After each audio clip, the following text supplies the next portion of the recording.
was brillig, and the slithy toves did gyre and gimble in the wabe. All mimsy were the borogroves, and the mome raths outgrabe. Hello everyone, I chose Jabberwocky for my presentation, and I'm taking a psychoanalytical perspective approach to it. What I'm going to be doing during this presentation is telling you what psychoanalytic criticism is. We'll talk about who Lewis Carroll is. We'll talk about his earlier years in life. That'll lead into Freudian theory. Specifically, we're going to address the Oedipal complex. After that, I'm going to tell you what the Jabberwocky poem is about and whether or not it means what you thought it did. We'll discuss why Lewis Carroll went through the effort of making up his own words for this poem, and then what the Jabberwock is actually representing. At the end of this presentation, I'm going to show you an audio clip of one of my favorite musicians, and then we're going to dissect it from a psychoanalytic criticism approach. So getting started, what is psychoanalytic criticism? It's getting inside your author's head to understand how they felt while writing the text or how their characters feel during the text. In order to do this, you need to know your author, because you've got to be able to recognize their personality within the work and see if there's any psychologist theories influencing their work. So starting there, I'm going to tell you a little bit about Lewis Carroll. We're going to start with the fact that Lewis Carroll isn't his name, it's his pen name. His real name is Charles L. Dodgson, and he was the eldest boy of a family of 11 children. He had a really bad stammer, which made it hard for him to speak to people. This excluded children, though, which he had no problem communicating freely with. It's because of this that he later on loved to entertain children. Not a lot of people know this, but he actually used to look after this little girl named Alice, and during the times he looked after her, he'd tell her stories about his dreams, turning them into fantastic adventures. Later on, she asked him to write down these adventures for her, which turned into his book Alice's Adventures in Wonderland, and then the sequel, Through the Looking Glass, and What Alice Found There.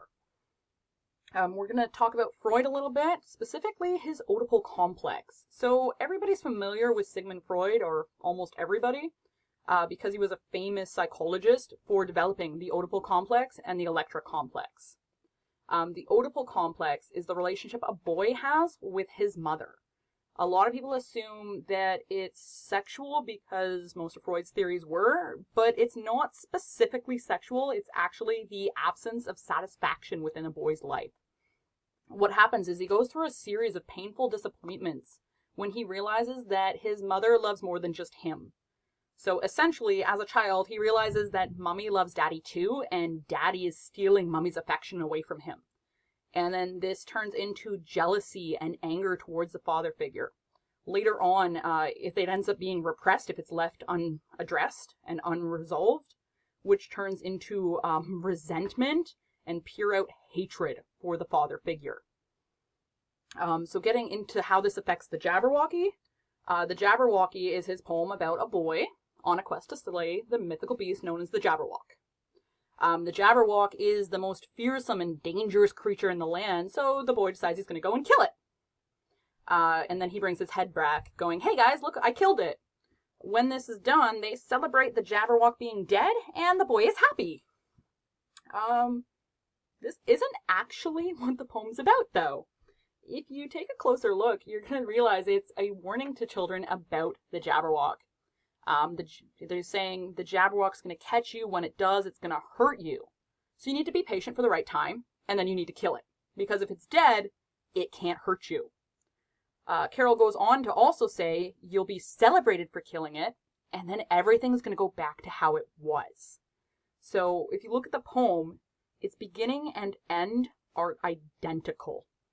It's describing everything being peaceful and normal in the beginning, and then saying if you eliminate the Jabberwock, everything goes back to being peaceful and normal. So why did he make up words then? Why didn't he just say this? He wanted to make it so only children can understand it. Words like frumious were his words for extremely furry.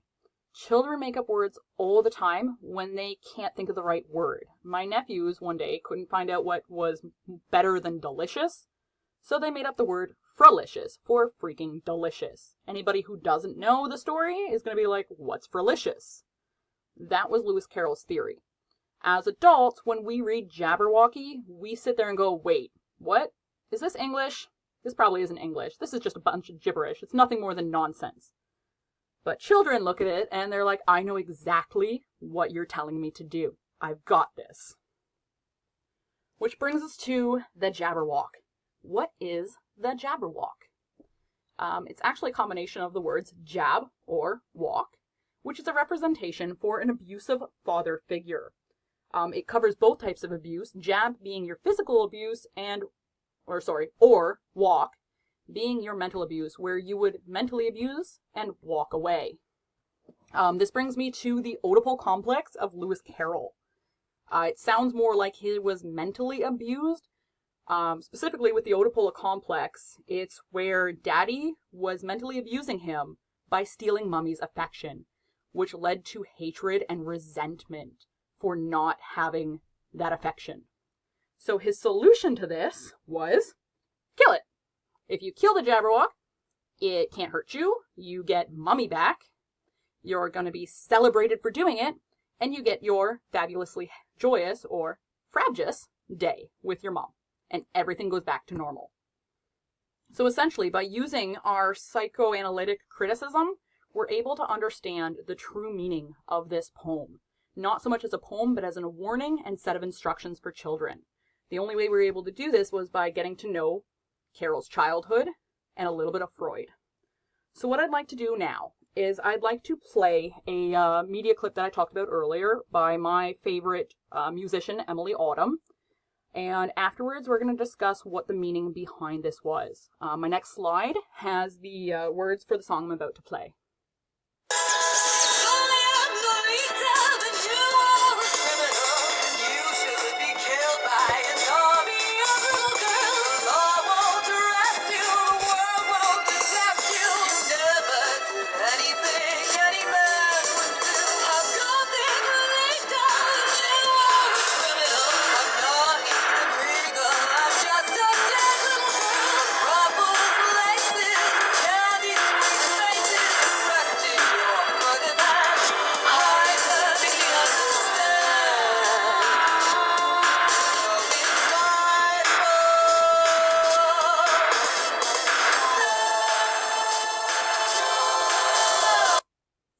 So there was a reason behind me choosing this song by her, and that's you don't have to know a lot about Emily Autumn to understand the feelings she felt while writing this.